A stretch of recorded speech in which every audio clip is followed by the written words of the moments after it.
너희는 세상의 소금이니 소금이 만일 그 맛을 잃으면 무엇으로 짜게 하리요?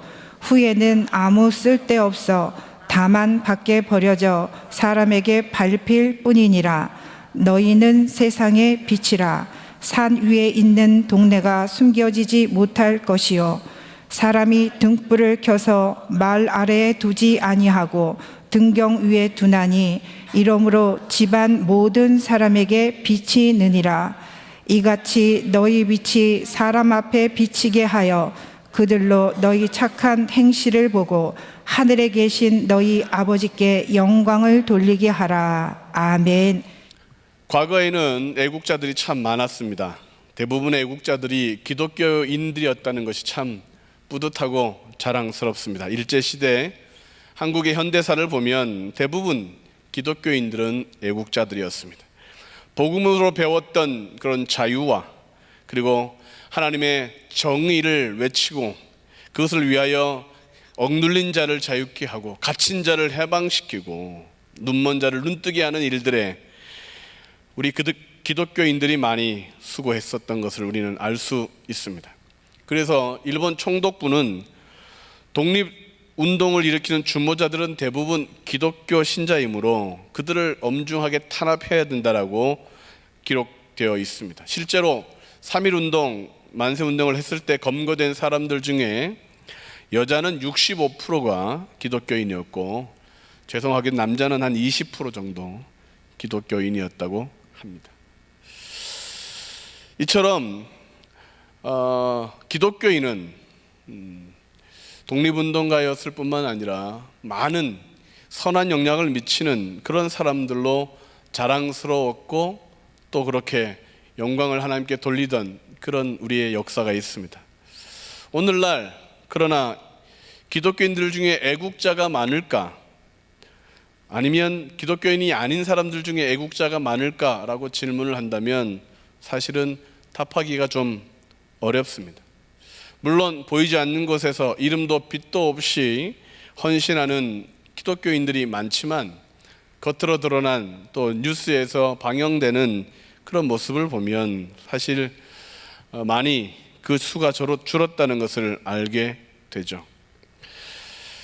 세상 사람들은 기독교인들이 애국자라고 믿을까? 또 우리 그리스도인들은 나는 애국자라고 떳떳하게 말할 수 있을 만큼 국가를 위하여 나라를 위하여 헌신하고 있을까? 예전에는 기도할 때마다 나라를 위하여 남북 통일을 위하여 또 여러 가지 국가의 재난이나 어려움을 위하여 뜨겁게 기도했던 우리들이었는데 어느샌가 그런 기도는 줄어들고 우리에게로만 나에게로만 기도가 집중되는 것을 볼 때 애국자들이 줄어들고는 있지 않는가 그런 생각을 해보게 됩니다. 인도의 간디는 나는 그리스도는 좋지만 그리스도인은 싫다, 그가 경험한 유럽의 그리스도인들의 모습이었습니다. 프리드리히 니체 불신자는 이렇게 말했습니다. 그리스도인들이 좀 더 구원받은 자답게 살았다면, 보인다면 나도 그들의 구원자를 믿을 것이다. 예수님은 좋아하는데 예수님을 믿는 사람들을 꺼려하는 그런 사람들이 있습니다. 오늘날은 예수님을 믿는 사람들뿐만 아니라 예수님까지도 덮어놓고 싫어하는 사람들이 그래서 더 늘어나고 있죠. 한 번이라도 성경 말씀을 제대로 읽는다면, 한 번이라도 우리에게 구원자 되시는 예수님에 대하여 그들이 살펴본다면 모든 사람이 그 예수님을 나의 주 나의 하나님이라고 고백할 텐데 덮어놓고 믿지 않는 경우들을 많이 보게 됩니다. 오늘 우리가 읽었던 성경 본문은 기독교인이라면 누구나 잘 알고 있고 좋아하는 말씀입니다. 너희는 세상의 소금이다. 너희는 세상의 빛이다. 이 말씀을 모르는 성도님들은 없는데 이 말씀을 제대로 실천하고 있는 성도는 과연 얼마나 될까? 가슴에 손을 얹고 이 말씀을 정말 나의 삶에서 실천하기 위해 노력하고 고민하고 있는가 생각해 볼 때 사실은 그 소리가 당당하지는 못할 것 같습니다. 왜 그럴까? 왜 안 될까? 은혜를 받고 결심을 하는데 하나님의 뜻대로 살려고, 복을 받은 그 은혜대로 살려고 하는데 왜 우리는 과거와 같은 그런 영향력을 미치지 못하고 오늘날 교회 그리스도인들의 모습은 이렇게 힘이 없는 것처럼 보일까? 어떻게 하면 다시 신뢰할 수 있는 기독교, 다시 빛을 비추고 다시 세상을 정결하게 하는, 거룩하게 하는 그런 그리스도인이 될 수 있을까? 첫 번째로 다시 빛을 비추는 우리가 되려면 말씀의 문제를 해결해야 합니다. 읽겠습니다. 시작. 말씀의 문제를 해결해야 합니다. 너희는 세상의 소금이니 너희는 세상의 빛이라 말씀하신 주님은 우리에게 이미 너희는 소금과 빛이다. 어디에서? 세상에서라고 말씀하셨습니다. 소금이 되어라, 빛이 되어라가 아니라 이미 우리에게 너희는 세상에서 소금과 같은 존재고 빛과 같은 존재이기에 그렇게 살아야 된다고, 그것이 당연하다고 우리에게 말씀하고 있습니다. 그러므로 우리는 교회에서뿐만 아니라 세상에서 정말로 성도로서의 모습을 보이고 살아가야 합니다. 천국만을 위해서 살지 않고 이 세상을 변화시키기 위해서 수고하는 헌신의 사명도 주어져 있는 것입니다. 그런데 왜 그렇게 살지 못하느냐? 그것은 우리의 말씀에 대한 이해의 부족 때문에 그렇습니다. 질문을 하나 던져보겠습니다. 신학 공부를 하면 신앙생활 하는 것에 도움이 될까요? 아니면 도움이 되지 않을까요? 왜 이런 질문을 하냐고 하면, 전에 제가 신학교를 가려고 했을 때 또는 다른 사람들이 신학을 한다고 했을 때 보였던 반응들의 몇 분의 반응이 있습니다. 신학을 하면 신앙을 잃어버릴 수 있어. 예, 당신은 그랬습니다. 신학교 가서 자유주의 신학을 배우고 민중신학을 배우고 또 그렇게 사본주의 이런 것들을 배우다 보니 모세오경을 모세가 안 썼다 그러니 믿음이 줄어들 수밖에 없겠죠. 그래서 어떤 분들은 신앙생활을 잘 하려면 신학 공부를 하지 말아야 된다. 알면 믿기 어렵다. 오히려 덮어놓고 믿어야 된다라고 하는 그런 말씀을 하신 적도 들은 적이 있습니다. 자, 그런데 그 결과가 어떻게 되느냐? 사실은 신앙생활이 제대로 되려면, 능력을 받으려면 신학, 특별히 말씀에 대한 이해가 발라야 됩니다.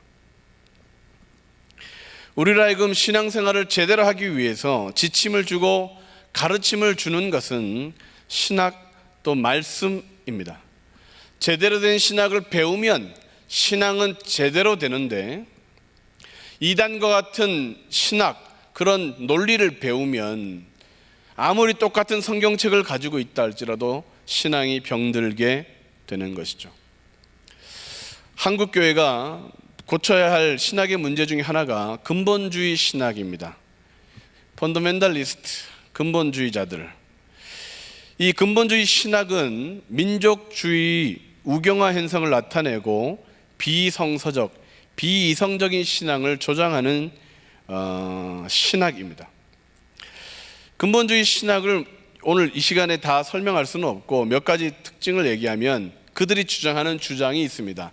잘 들어보셔야 됩니다. 그들의 5대 신조, 근본주의 신학의 5대 신조인데, 첫째, 성서무오론. 성경에는 어떤 오류가 없다. 심지어 과학적으로도 오류가 없다. 그들의 5대 신조입니다. 두 번째, 예수님의 처녀 탄생. 예수님은 처녀의 몸에 잉태되어 태어났다. 세 번째, 예수님의 육체적 부활. 예수님은 십자가에서 죽은 후 사흘 만에 육체로 부활하셨다. 네 번째, 예수님의 속죄. 예수님은 인간의 죄값을 치르기 위해 죽었다. 다섯 번째, 예수님의 이적.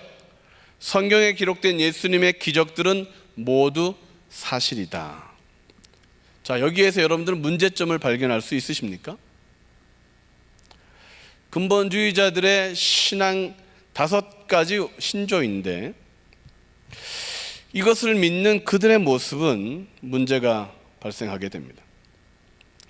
근본주의 신학은 19세기 말 20세기 초 미국에서 발생하였는데 과학이 성경의 권위에 도전하고 자유주의 신학이 교회 밖 구원을 말하던 시기에 종교들은 과거로 회귀하는 현상들이 발생했고 기독교에서도 근본주의 성향을 갖는 그런 신학이 발달하게 된 것입니다. 이것 자체를 봐서는 무엇이 문제인지를 모릅니다. 자, 그런데 성경에 오류가 없다, 우리는 믿습니다. 그런데 이것을 믿는 것이 왜 문제가 되느냐? 하나님의 말씀은 완전하다고 믿습니다. 그러나 그 완전함을 이야기할 때, 그것을 이해할 때 그것에 차이가 있으면 문제가 발생합니다. 하나님의 말씀은 완전하지만 사람은 시대착오적인 해석, 사람은 그릇된 해석을 할 가능성이 있습니다. 그것을 우리는 인정해야 합니다. 자기 주관적으로 또는 고집스럽게 이것을 짜집기해서 이해할 수 있다는 사실을 우리는 알아야 됩니다. 성경은 오류가 없지만 구원에 이르게 하는, 우리로 하여금 복을 받게 하는 예수님의 복음을 전하는 데는 오류가 없지만 그것들을 이해하고 전하고 그것들을 받아들이는 데에는 오해가 있을 수 있다, 실수가 있다는 사실을 인정해야 하는데 그들은 성경의 구절과 토시 하나까지도 실수가 없다. 그래서 그거 성경을 말할 때 그 성경을 가지고 주장하는 주장에도 오류가 없다라고 말하기 때문에 문제가 되는 것입니다. 예수님이 하나님이시다라는 것을 강조할 때도 마찬가지입니다. 예수님은 하나님이십니다. 믿으시죠? 근데 이것을 지극히 강조하다 보면 예수님이 사람이셨다는 사실, 그분은 눈물 흘리셨고 그분은 피곤해 하셨고 그분은 매를 맞고 죽으셨다는 사실을 인정하지 않으려고 하기 때문에 문제가 됩니다. 예수님의 기적, 성경의 많은 치유의 사건들을 우리는 믿습니다. 그런데 예수님의 기적과 치유에는 항상 목적과 복음과의 관련성이 있다는 사실을 우리는 이해해야 합니다. 기적 자체가 의미가 있는 것이 아니라 오늘날 근본주의자들은 성경에 나타나 있는 모든 질병, 오늘날 우리가 갖는 모든 질병도 동일하게 치유된다고 가르치고 있습니다. 그래서 어떤 이는 정말 치료되지만 치료되지 않는 이들을 향하여 질타하고 믿음 없다고 말할 수 있는 것입니다. 믿는 것은 옳은데 그것을 나의 입장, 나의 주장으로 하다 보면, 신학이 없으면, 말씀에 대한 이해가 부족하면 우리는 빛과 소금의 역할을 감당하지 못하게 되는 것이죠. 우리는 무엇을 믿고 무엇을 들으며 무엇을 근거로 신앙생활 하는지를 점검해 봐야 다시 빛을 발할 수 있습니다. 탁해진 그 유리잔을 닦아야만 빛이 더 영롱한 것처럼, 심지를 더 고추 세워야 빛이 더 강한 것처럼, 한국교회의 문제는 사실은 신앙의 문제였지만 신학의 문제, 말씀을 모르는 것의 문제였습니다. 성경을 배워야 합니다. 그래서 하늘비전 만나를 계속해야 합니다. 빨간 글씨일 때도, 주말에도, 피곤할 때도 이단에 빠진 사람보다는 성경 말씀을 더 잘 알아야 하지 않겠습니까? 매년 일독하는 것을 목적으로 삼으시고 성경을 읽고 계시죠? 아직 성경 일독하지 못하신 분이 계시다면 올해는 코로나 사태 때 어디 갈 데도 없고 오라는 데도 없고 집에서 한 일독, 이독하여 정말 영적으로 더 충만해져서 정말 하나님이 원하시는 빛과 소금의 역할을 감당하는 신앙자가 되기를 주님의 이름으로 축원합니다. 두 번째, 다시 빛과 소금이 되려면 삶의 이중성을 회개해야 합니다. 시작. 삶의 이중성을 회개해야 합니다. 소금이 맛을 잃어버리게 된다. 우리는 잘 이해되지 않지만 당시 예수님 당시에 쓰였던 소금은 땅에서 채취하는 소금이 있었습니다. 그 소금에는 염분뿐만 아니라 흙, 이물질이 같이 있었습니다. 그래서 그 소금을 잘 관리하지 못하면 이물질이 썩거나 냄새나서 변질되는 일들이 종종 발생했던 것이죠. 그리고 그 소금은 미라를 만들 때 썼던 그런 소금들일 가능성이 많습니다. 죽은 사람의 몸에 그것을 넣어서 수분을 다 흡수하면 그것을 땅바닥에 버렸던 그런 역사적인 사건도 있었습니다. 맛을 잃어버린다. 변질되어 버린다. 우리 그리스도인의 모습도 어쩌면 구원받았지만 땅에서 채취한 소금과 비슷합니다. 복음이라고 하는 소금기가 있기도 하지만 이물질이라고 하는 세상의 습관과 세상의 것들이 여전히 남아 있습니다. 그래서 이 소금이라는 신앙의 모습을 더 단련하여 점검 같은 복음의 신앙을 갖게 되면 우리의 모습은 더 거룩하고 더 아름답지만 세상이라는 이물질을 그냥 두고 있거나 더 많은 이물질들을 마음에 품고 있으면 그 맛은 점점 잃어버리고 결국에는 토해버릴 수밖에 없는, 아무 쓸모가 없게 되는 존재들이 되는 것이죠. 오늘날 교회는 많은 성도들을 자랑했지만 신앙 따로 삶 따로 때문에 그 문제를 해결하기 힘들어 했었습니다. 그런데 코로나가 닥치니까 이 소금이 두 부류로 이렇게 나눠지는 것들을 보게 됩니다. 교회 성도들은 줄어들고 있지만 어쩌면 이 기회에 하나님은 우리에게 더 정금 같은 신앙이 되도록 단련시키는 것이 아닌가 생각해 보게 됩니다. 내 속에서 세상적인 것들을 제거하려고 내가 너무 사람들을 의지했구나, 내가 너무 과학을 맹신했구나, 내가 너무 물질을 바라보고 살았구나, 나에게서 이 세상적인 것들이 너무 많구나, 그래서 내가 소금으로서 빛으로서 영향을 발휘하지 못했구나, 나에게 말씀이 더 필요하구나, 이 불안한 때에, 이 위기의 시기에 하나님의 능력이 더 필요하구나. 우리는 다시 더 소금기가 더 많아지는 그런 삶의 이중성을 제거하고 유일하신 하나님을 따라 거룩한 삶을 살아야 되겠습니다. 직장에서 돈을 버는 것도 중요하지만 그리스도인으로서 이 삶을 보이는 것도 중요했더라. 일을 부지런히 하는 것도 중요했지만 함께하는 동역자들에게, 일꾼들에게 예수님에 대하여 소망을 이야기하는 것도 중요했더라. 집사님이기 때문에 비리와 부정 속에서 정직하려고, 신실하려고 몸부림치는 것이 정말 중요했더라.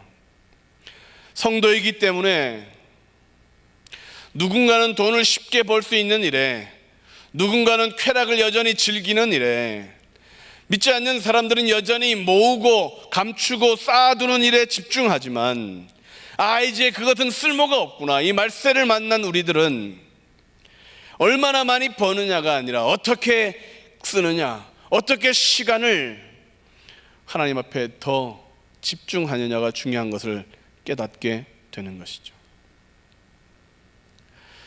최후의 심판대 앞에서 만약 같이 직장 생활을 했던 동료와 함께 심판 앞에 선다면 그 동료가 우리가 천국 가는 것을 보고 나도 저 친구처럼 살았어야 되는데, 그렇게 고백하면 좋은데, 하나님 저는 지옥에 못 가겠습니다. 왜 그러냐?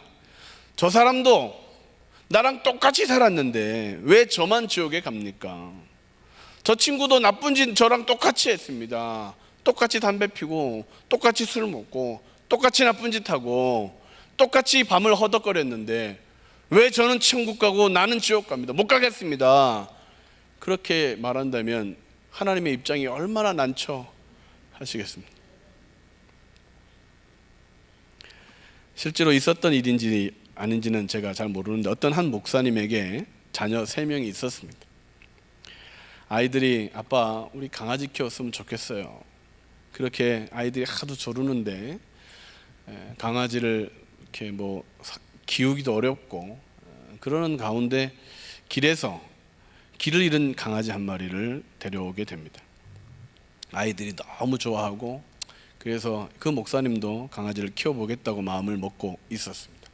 그러던 어느 날 전봇대에 잃어버린 강아지를 찾습니다라는 전단지를 봤는데 자신의 집에 있는 강아지였습니다. 가족들이 슬퍼할까봐 못 본 척하고 지나갔습니다. 그런데 어떻게 알았는지 그 강아지 주인이 목사님의 집까지 찾아와서 문을 두들겼습니다. 이런 강아지를 못 보셨습니까? 낑낑낑낑 거리는 강아지 소리를 들고 이 주인은 강아지를 살피는데 그 목사님은 그 강아지의 큰 특징, 꼬리에 흰털이 있다, 흰털 가닥이 몇 가지 있다, 그것을 알고 그 흰털 가닥을 다 뽑아버렸습니다. 그리고 그 주인에게 말하기를 이게는 다른 강아지입니다 라고 주인을 돌려보냈다고 합니다. 목사님은 거짓말로 개를 얻었지만 아이들을 잃어버렸습니다. 왜냐? 그 삼형제 중에 한 명도 교회를 다니는 사람은 없었다는 것입니다. 아이들이 좋아한다고 강아지는 줬는데, 아이들을 사랑해서 강아지를 줬는데 결국 그 아이들이 망한 꼴이 된 것입니다. 교회에서 배운 것과 집에서 생활하는 우리의 모습이 다르다면 우리는 자녀들을 지킬 수 없습니다. 말씀으로 배운 것을 직장에서 행하지 않으면 우리 동료들을 구원할 수 없습니다. 소금이 되려면 녹아져야 됩니다. 그래야 부패와 썩어지는 것을 막을 수 있습니다. 빛이 달하면 나를 태워서 헌신해야 합니다. 올로 목사님께서 그렇게 표현해 주셨습니다. 녹아야 된다. 나를 태워야 된다. 진짜 그리스도인이 되려면 헌신해야 됩니다. 내가 갖고 싶은 것 덜 갖고 누리고 싶은 것 덜 누리고 하나님이 나의 복인 것을 깨닫고 하나님이 나의 공급자임을 인정하고 하나님이 나를 행복하게 할 것을 인정하고 세상 것을 더 버리고 다른 사람에게 더 나누고 더 헌신할 때 그때 우리는 맛을 회복하는 것이고 영롱한 빛을 비출 수 있는 것입니다. 어떤 빛은 사람들을 호리는 빛이 되지 않습니까? 반짝반짝반짝. 그러면 갑자기 몸이 움직이기 시작해요. 그런 빛이 아니라 다른 사람의 앞길을 비춰주는 생명의 빛을 비춰야 되지 않겠습니까? 삶의 이중성을 버려야만 다시 빛을 비추는 우리 그리스도인이 될 수 있습니다. 마지막으로 다시 빛이 되려면 바라는 꿈을 바꾸어야 합니다. 시작. 바라는 꿈을 바꾸어야 합니다. 16절 말씀에 이같이 너희 빛이 사람 앞에 비치게 하여 그들로 너희 착한 행실을 보고 하늘에 계신 너희 아버지께 영광을 돌리게 하라. 우리 그리스도인들이 꿈꾸고 있는 꿈은 어떤 꿈들입니까? 세상 사람들이 꿈꾸고 있는 꿈과는 어떤 차이가 있습니까? 똑같습니다. 오늘날 기독교의 문제는, 우리들의 문제는 세상 사람들이 꾸는 꿈과 비슷하다는 것에 문제가 있습니다. 좋은 것입니다. 물질의 복, 건강의 복, 형통의 복, 공짜의 복은 좋은 것입니다. 그런데 우리만 그것을 꿈꾸는 것이 아니라 세상 사람들도 그것을 꿈꾼다는 것입니다. 믿지 않는 사람들이 교회에 오면 쉽게 적응합니다. 똑같으니까. 자녀들 시험 기간이 되면 새벽 예배 인원이 늘어납니다. 그것은 절간도 마찬가지라고 합니다. 무당집도 마찬가지라고 합니다. 남편의 진급 문제나 여러 가지 중요한 일이 있을 때에 교회만 부흥하는 것이 아니라 다른 것도 부흥한답니다. 다르려면 내일부터 시작되는 교육국 특별 새벽 기도회. 애들이 시험 보지도 않습니다. 애들이 뭐 별반 차이가 없으시, 아직 방학 중인 경우도 있습니다. 그래도 미리 남들은 잠잘 때, 야 지금은 그냥 잠자도 돼, 지금은 기도 안 해도 돼, 절간에 모이지 않을 때, 다른 사람들은, 다른 종교들은 열심을 내지 않을 때 교육국 특별 새벽 기도에 나오셔서 기도하면 우리는 다른 것입니다. 옆 사람과 한번 이야기하시죠. 내일 나오실 것이죠? 6시. 왜 인사를 하는데 얼굴을 피하고 눈길을 피하십니까? 하나님과 그분의 영광을 드러내는 것이 우리의 목적이 되면 먼저 그의 나라와 그의 의를 구하라. 그리하면 더하여 주신다.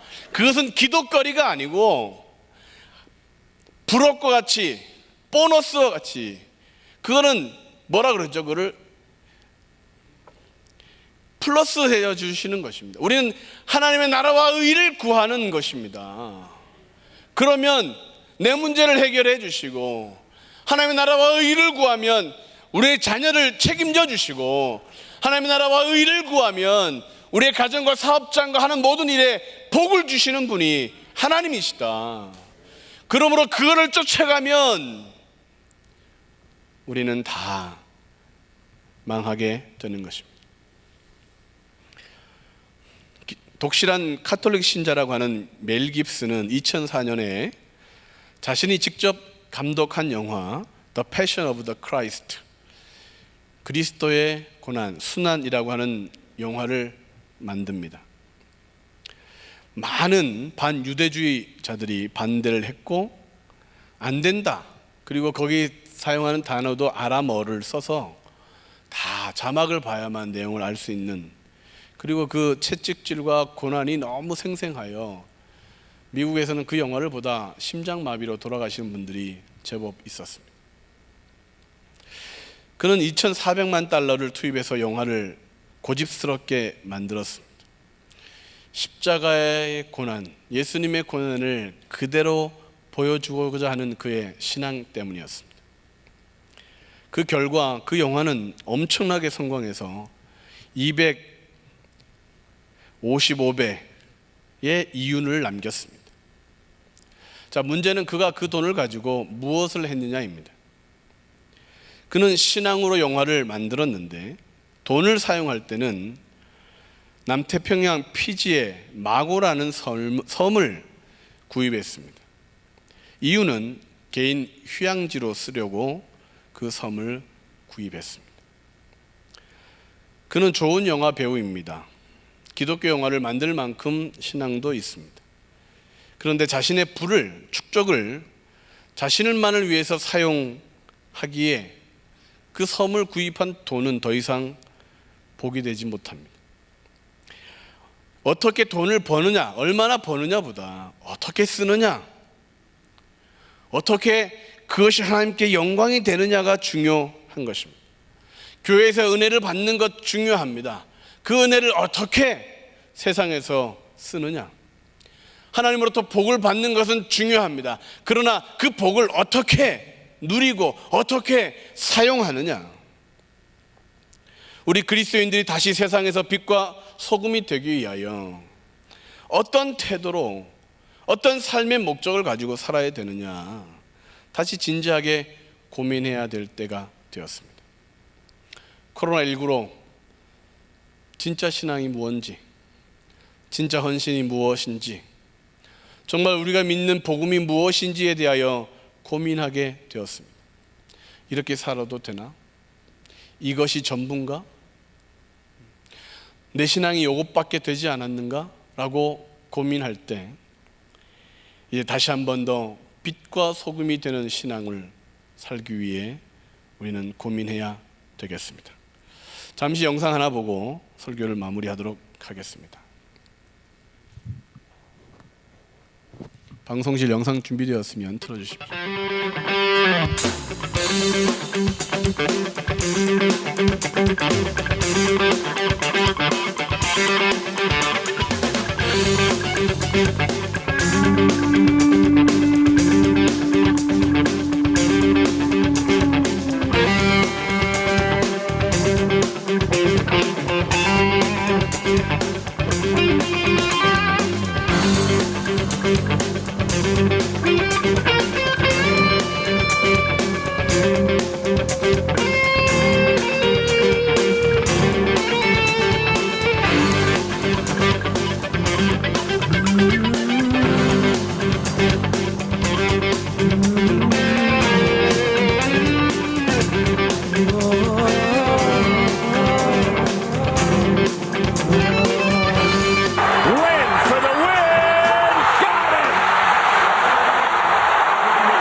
Draw near to me, let me know your touch, let me hear your voice in the morning.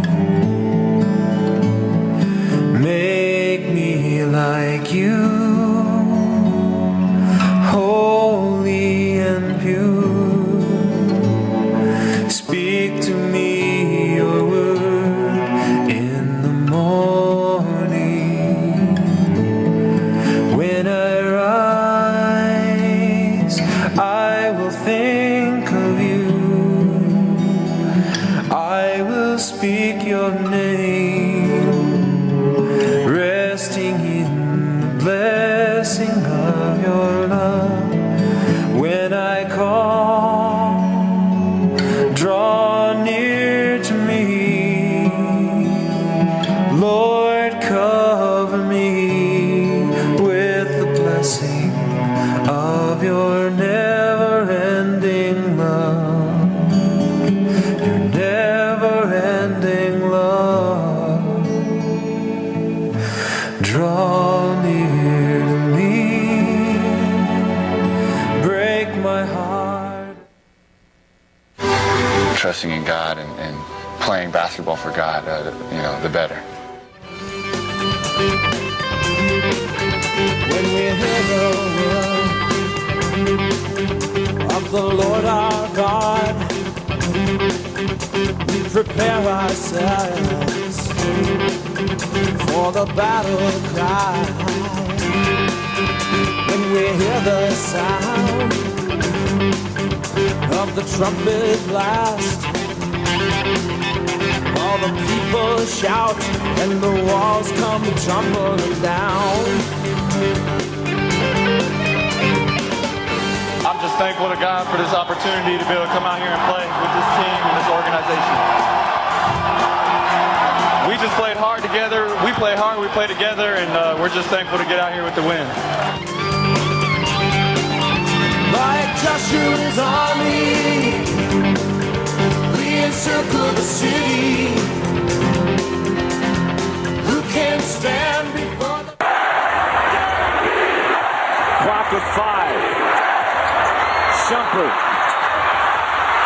Second chance opportunity. Lynn up top. Tied at 87. Lynn with the ball in his hands. Fans on their feet. 5, 4. Lynn for the win.